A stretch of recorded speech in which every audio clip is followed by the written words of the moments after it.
Hello, my name is Lorena, and today we are going to use the method of partial fractions to find the integral of 1 over x minus 2 times x squared plus 4. The main idea of this method is to rewrite the function to be integrated in terms of quotients, and these quotients will be very easy to integrate.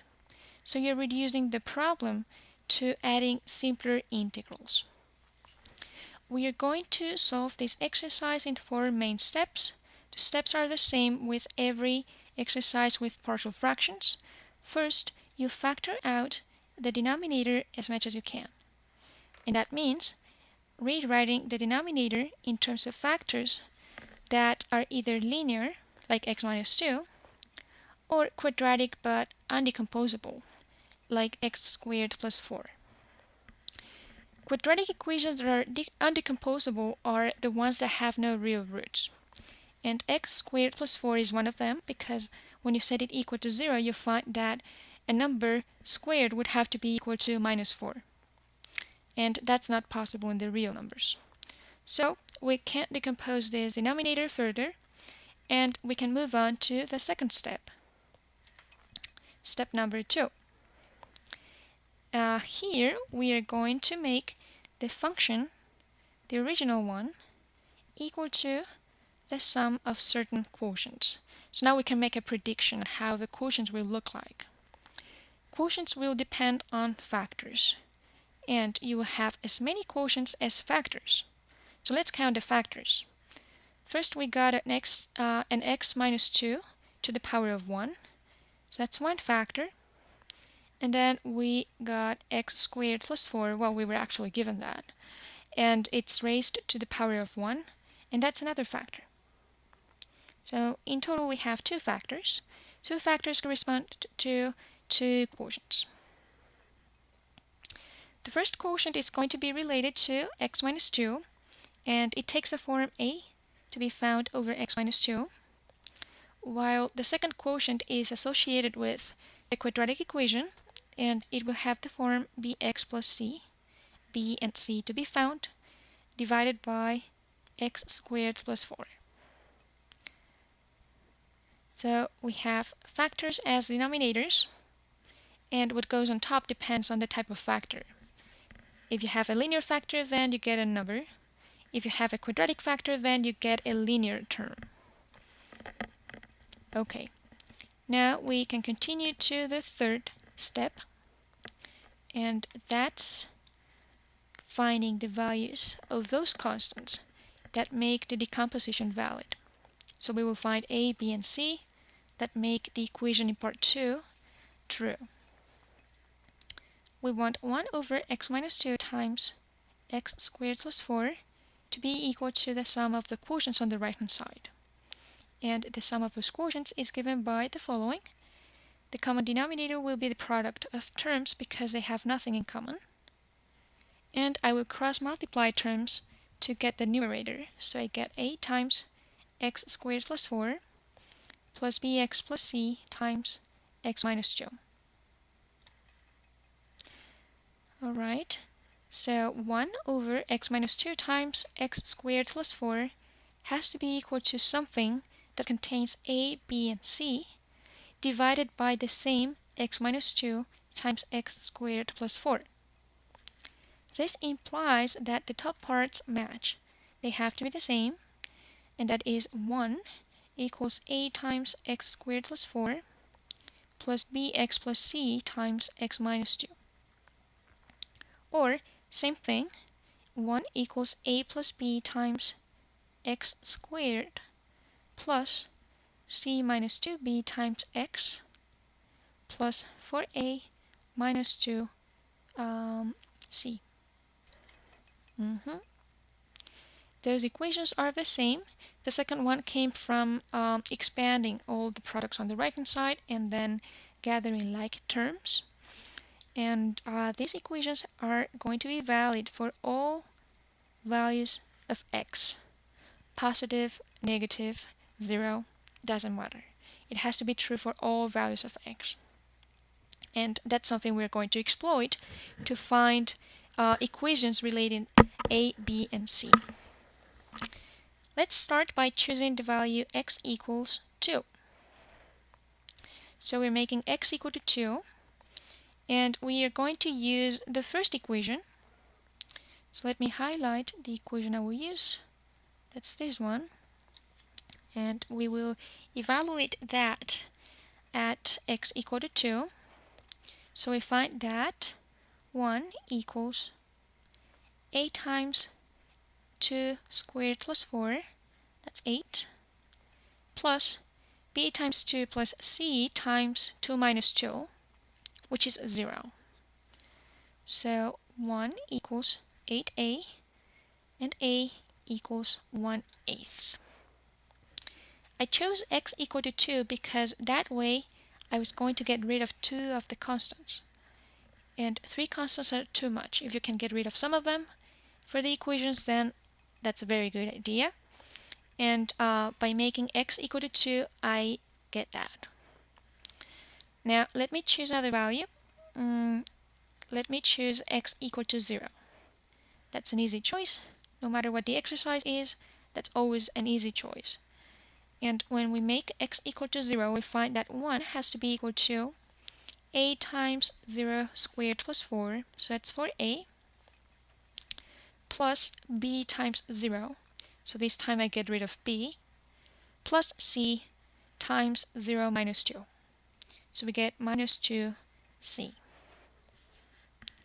1 has to be equal to the right-hand side of the equation highlighted at x equal to 0, and that equals a times 4, that's 4a, plus c times minus 2, that's minus 2c. Then we can solve for c and get that it equals 4a minus 1 over 2. And we have the value of a, so we will be able to calculate c, and it will be 4a, that's 4 times 1/8, 1/2, minus 1 over 2. 1/2 minus 1 equals minus 1/2, and when you divide it by 2, you get minus 1/4. Alright, now I could continue choosing a value for x, like 1 or minus 1 or any other number, but I won't do it because I will get an equation that contains a, b, and c, and it's kind of long. Instead, I will use another approach, and that approach consists of matching coefficients. So I will take this equation, the one I wrote second, and I will match the coefficients of the polynomial on the left-hand side and the ones of the polynomial on the right-hand side. On the left-hand side, we have a constant polynomial, so we have no terms in x squared. That implies that the polynomial on the right-hand side has to have a 0 as the coefficient of x squared. So 0, the coefficient of x squared, has to be equal to a plus b, the coefficient of x squared, on the right. So here I am matching coefficients. You could also use the coefficient of x. That will also have to be 0. You won't really get to do anything if you choose the constant, because that equation won't contain b, and that's the one you're missing. And actually you get the one we were working with when we made x equal to 0. So that's nothing new. So a plus b equals 0 and a equals 1/8. That implies that b equals minus 1/8. And we have a, we have b, and we have c. Let's continue with the last step, in which we finally compute the integral we started with. So we compute the integral of 1 over x minus 2 times x squared plus 4. And we are going to use all the information we gathered. In particular, we will use the decomposition into quotients. And we know that the function equals a over x minus 2, and a equals 1/8. So we have 1/8 over x minus 2. And then we have a plus bx plus c. That will be minus 1/8 x minus 1/4. And all that over x squared plus 4. So we are replacing the function by its decomposition. And that way we will get simpler integrals. And those integrals come from distributing the integral sign and pulling out constants, which is something valid. That's always valid with integrals. We pull out constants to get 1/8 1 over x minus 2. I will actually write a dx on top. And then for the other term, I am going to distribute the denominator. So we'll get minus 1/8 of x over x squared plus 4. That becomes minus 1/8 integral of x over x squared plus 4. And then we have the minus 1/4. That's the constant that is pulled out, times the integral of 1 over x squared plus 4. So now we have 3 integrals, and when we add those integrals, we get the final answer. To find these integrals, you can use substitution and the table of basic integrals. The first 2 integrals can be found by using substitution. For the first equation, you would need u, the new variable, to be equal to x minus 2. And when you do so, you will find that you're calculating the integral of 1 over u, and that's the ln of u. So this first integral will be the ln of x minus 2 in absolute value. For the second integral, you will also need a substitution, and the one that will work is u, the new variable, equal to x squared plus 4. And when you rewrite everything in terms of u, you will find that you are computing 1/16th of the integral of 1 over u again, and that's again a ln. So we have the ln of u, and u this time will be x squared plus 4. And we don't need the absolute value because x squared plus 4 is already positive. And finally, the last integral is found by using a table of integrals. There are other methods you could use, but say like the simplest thing is just going to the tables. And it's going to be an arctan. So we have minus 1/4 of arctan of certain number. And the number will be the root of what is besides x squared after the plus.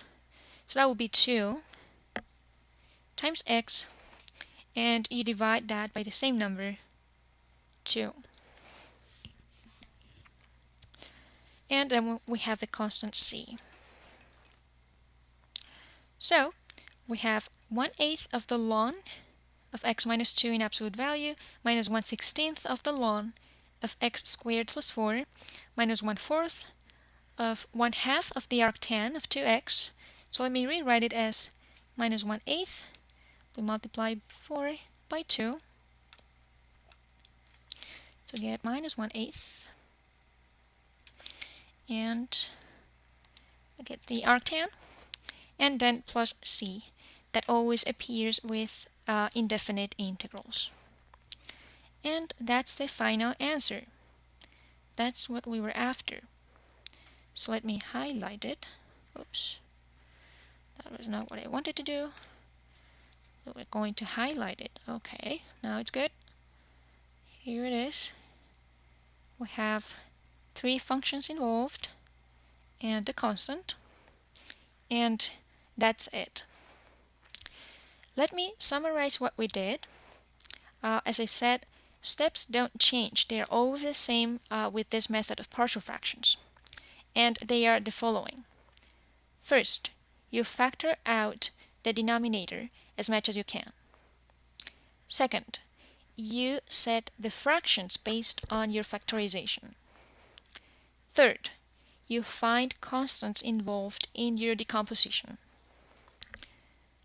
Fourth, you find the original integral by adding up integrals of pieces. And those pieces will be those pieces will have integrals that can be found by using substitution or basic properties or tables of integrals. So that's it. I hope you make the most out of this video. Please make any suggestions and comments. You're always welcome to do that. And I will see you the next time. Bye bye.